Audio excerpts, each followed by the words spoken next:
not even their fault. Well, not all of them, because taking a look at those who have remained normal, it's just Monica. But normal is a very strong word, because while she doesn't have a knife fetish and hasn't become blatantly yandere, she remains incredibly suspicious. If you thought she was indiscreet in Act 1, then boy are you in for a wild ride. Whenever Yuri and Natsuki have their little episodes, Monica pulls you away and says, if this makes you want to spend less time with the others, then that's fine. I'd be happy to spend it with you instead. Like, damn, that's not very nice. Team Salvato's goal with Monica here is to make you feel trapped, and that starts kicking in right about now. Everything that happens finds its way back to Monica. Just Monica. And the way they implement it is just so uniquely brilliant. In Act 1, we had a bit of fourth wall breaking in the form of dialogue. But what if we went beyond that? When Yuri's having one for moments in the hallway, a little someone starts to slowly turn down the opacity. If we had a fourth wall breaking in the form of dialogue. But what if we went beyond that? When Yuri's having one for moments in the hallway, a little someone starts to slowly turn down the opacity until she's in front of the text box. Come on, Monica, that's a bit went beyond that. When Yuri's having one for moments in the hallway, a little someone starts to slowly turn down the opacity until she's in front of the text box. Come on, Monica, that's a bit rude. Can't you see I'm trying to read here? But what makes DDLC so special is how it messes with the actual mechanics of the game. Obviously, they aren't super complicated, but they still manage to integrate their horrific fun. The scene in which you have to choose who to spend the weekend with plays out in similar fashion to the rest of this act. It's more aggressive, and they're all going for each other's throats, fighting over poor Giga Chad.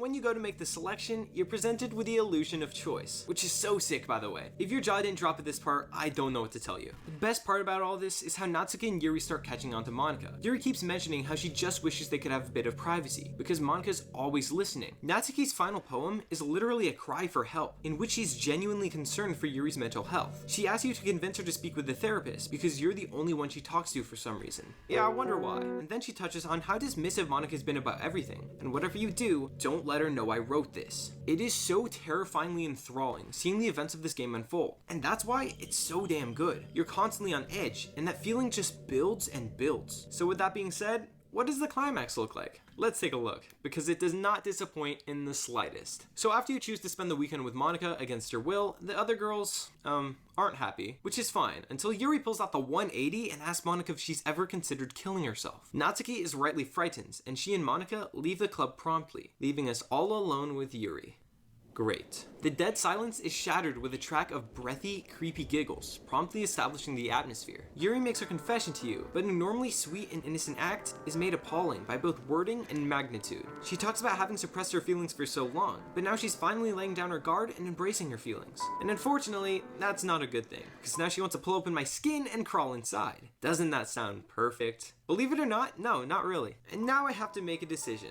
What the hell, game? Something we should know about this game by now is that your decisions don't matter. It's basically Undertale. So regardless if you accept her confession, she will dreadfully and gruesomely take her own life in front of you. If that wasn't bad enough, so is that your decisions don't matter. It's basically Undertale. So regardless if you accept her confession, she will dreadfully and gruesomely take her own life in front of you. If that wasn't bad enough, you gruesomely take her own life in front of you. It's basically Undertale. So regardless if you accept her confession, she will dreadfully and gruesomely take her own life in front of you. If that wasn't bad enough, you have to look at her corpse for a whole weekend and gruesomely take her own life in front of you. If that wasn't bad enough, you have to look at her corpse for a whole weekend. Obviously not a full 48 real life hours, but it certainly feels like it. Even fast forwarding through all the wingdings takes an eternity. And as disgusting as this detail is, I have to mention it. While the lighting changes to inform you of the time passing, that same aspect is displayed through the darkening of the blood and desaturation of her eyes.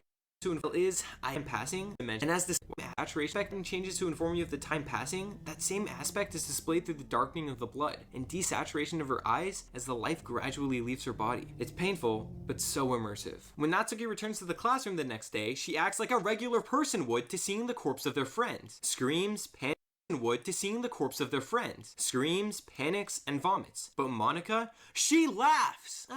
Well, what a shame. Excuse me? Giving up on maintaining any discreetness, she straight up says, I didn't realize the script was broken that badly, and proceeds to delete Yuri.chr and Natsuki.chr. Your game restarts itself again, and now it looks like this.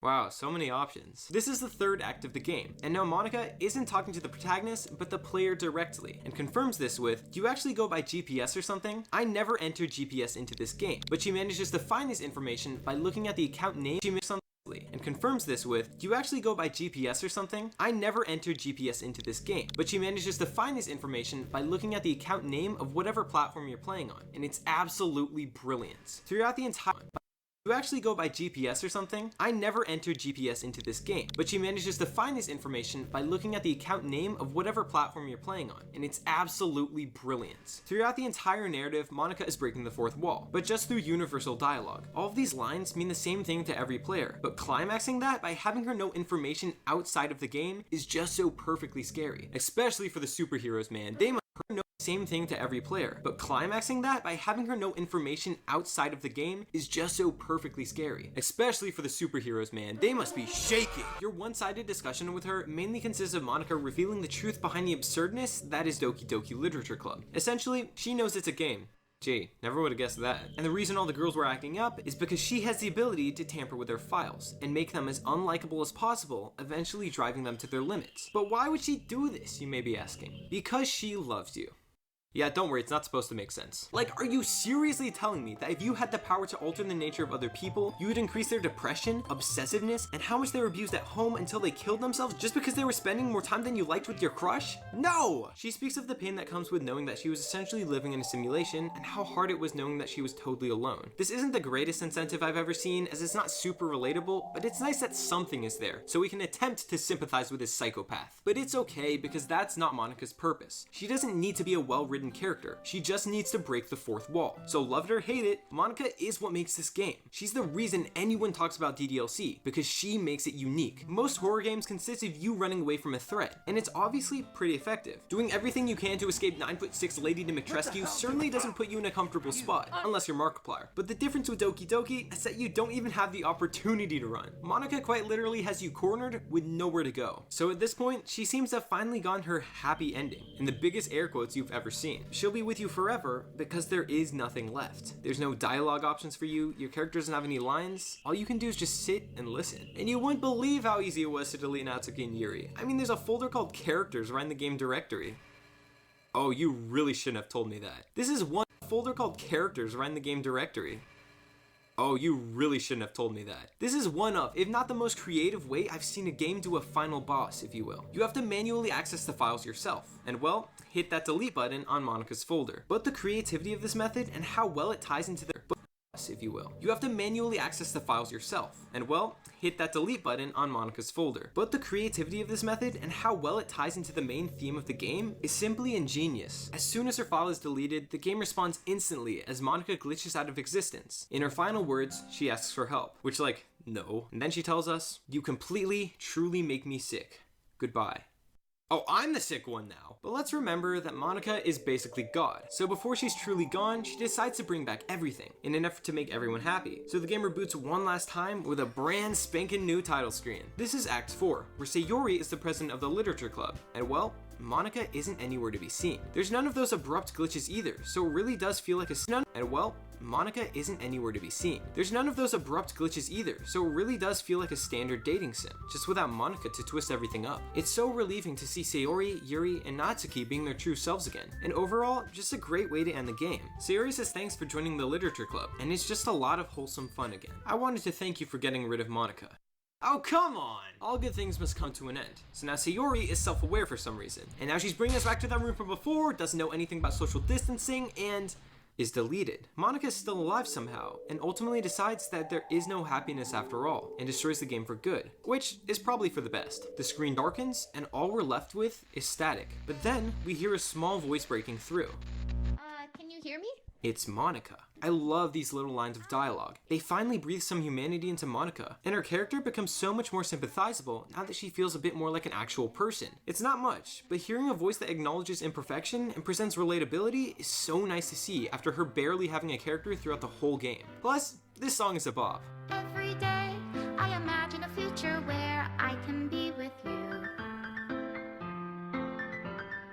It takes the main theme of the game and adds some super cute lyrics on top of it. I love it when games do this. Leitmotifs in general are cool as hell, but lyrics make them oh so special. This game has had its fair share of messed up things, but it's incredibly gratifying to come full circle, back to Act 1 in simpler times. The player can finish DDLC without having nightmares, as they've ended on a happy note. They can put down the game saying, I'm glad I played that. But wait a minute, the title of the video is The Horrific Ingenuity of Doki Doki Literature Club Plus. So let's talk about the additional content, which isn't technically DLC, but let's just pretend it is. The Doki Doki Literature Club downloadable content, or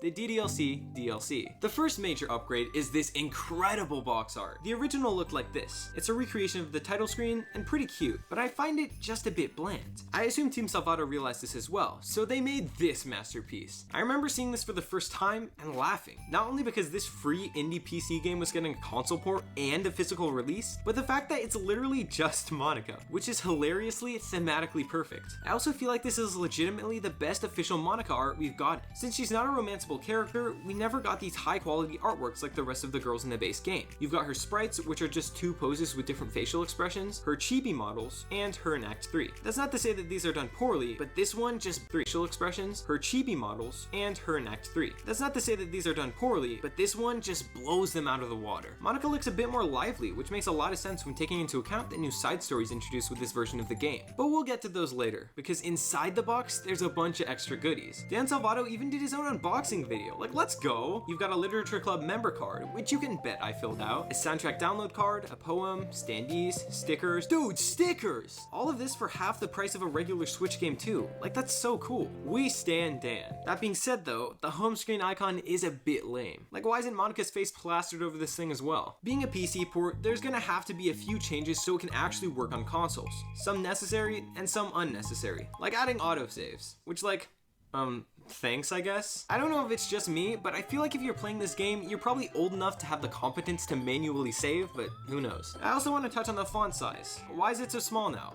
I couldn't tell you if I wanted to. It's not a horrible change, but like, it was fine on PC. Most are gonna play this on a TV or monitor, so it's not the end of the world, but keep in mind this thing is on Switch, and I don't imagine this is a lot of fun to read in handheld mode. Unfortunately, this is one of the more trivial changes. That's not to say the console version is unplayable. It's still the same phenomenal experience, but I do think it's slightly inferior due to a few of the modifications they had to make. The mouse dragging section was one of the most mind-blowing mechanics of the original release of DDLC, and she basically pulls your mouse towards her name, making it extremely difficult to click on Yuri or Natsuki. Like I mentioned before, the console port adjusts this section so whatever name you have selected is replaced with Monica. It's an admirable fix, but it was never going to be the same. The subtle, physical battle of the cursor is all the more exemplary from a game design perspective. The next one takes place in Act 3, and not every player is going to come across this. The only way you'd actually know of this is if you're a YouTuber or a streamer, or have watched a Let's Play of one. In short, Monica can detect if OBS or XSplit are running, and will respond with, hold on a second, you're recording this, aren't you? Which is so extraordinarily clever and terrifying. Exactly what you want in Act 3. And if that wasn't enough, you get one of the funniest jump scares ever. She says she'll do a trick what you want in Act 3. And if that wasn't enough, you get one of the funniest jump scares ever. She says she'll do a trick for the folks at home. So the camera slowly zooms in, and you just sit in fear anticipating for something to happen. But nothing does. And then she gets you mid-text box and in, and you just for the folks at home. So the camera slowly zooms in, and you just sit in fear anticipating for something to happen, but nothing does. And then she gets you mid-text box, and geez, it is so funny seeing other people's reactions to this as they fall into a false sense of security, only to face their inevitable rude awakening. I'm just kidding. I can't do anything after all.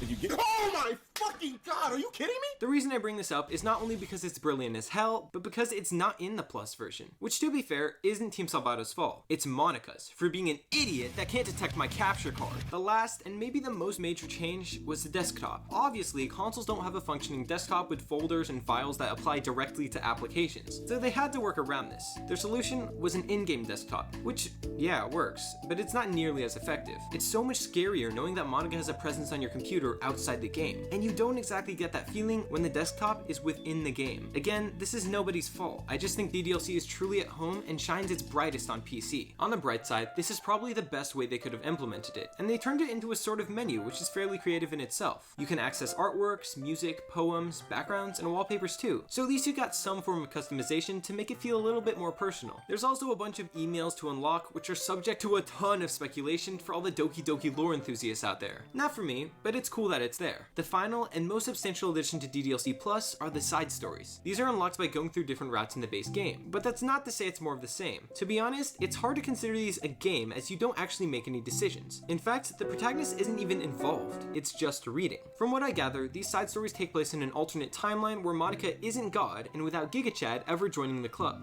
or at least before he does. All of them are surprisingly wholesome and educational actually. Each is named after the life lesson they teach, and tell stories of how two of the characters established and improved their friendship with that value. I wasn't sure what to expect going in, and it certainly wasn't this, but that's not to say I'm disappointed. I'm not going to go over every single one, but I'll touch on the first so you have an idea of what they're like. Trust is the start of the timeline and one of my favorites. It starts with Monica addressing the club, until we realize that nobody's actually there. She's trying to start her own club, but every day, nobody comes in. That is, until Sayori joins. It's so bizarre seeing Monica express his self-doubt, have an actual character, and properly interact with the rest of the cast, but I'm all for it. The dialogue in these conversations are so pure and adorable. Seeing them brainstorm ideas for club activities and how to recruit new members is loads of fun. I love how one of their ideas is to hunt for people reading books. So they find Yuri, slip a flyer onto her desk, and it freaking works. But they hunt for people reading books. So they find Yuri, slip a flyer onto her desk, and it freaking works. But they always make sure to integrate a conflict the girls have to get past to strengthen their bonds. Monica finds out about Sayori's depression, and suddenly feels extremely guilty for being selfish about her vision of the club and not caring about Sayori's feelings. They end up writing poetry together to express those feelings and start to build trust in one another. Sayori becomes open about her depression for the first time in her life, and Monica is there for her. It's beautiful seeing Monica give her the words she so desperately needed to hear. This isn't putting up with you,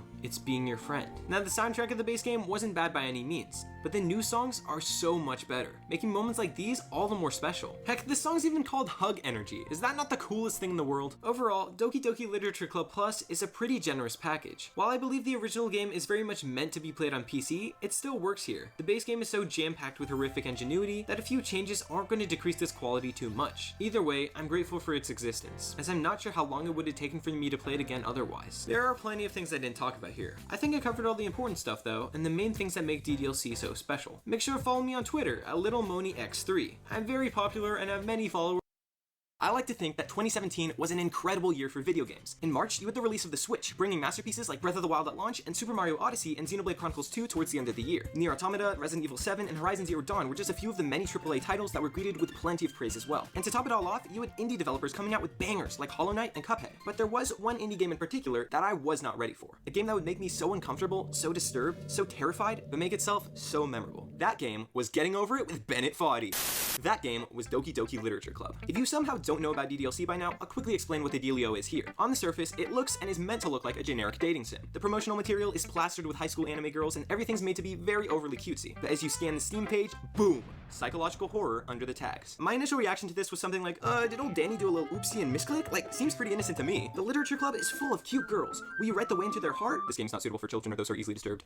Yeah, I think I'm good. But no, I wasn't good. I could not stop thinking about this game. Curiosity consumed me and eventually got the best of me. So I experienced it, and boy was it a wild ride. The sheer insanity of this visual novel was instantly picked up on by a good handful of Let's Players, streamers, and gamers in general, garnering a colossal DDLC fanbase. And if we fast forward to the present, we can see that popularity now reflected in a console port and expansion of this game. Heck, there's even a retail version. Like, what the hell? Either way, this republishing gave me an excuse to go through Doki Doki Literature Club for the first time in 4 years, along with some additional bonus content to chew on.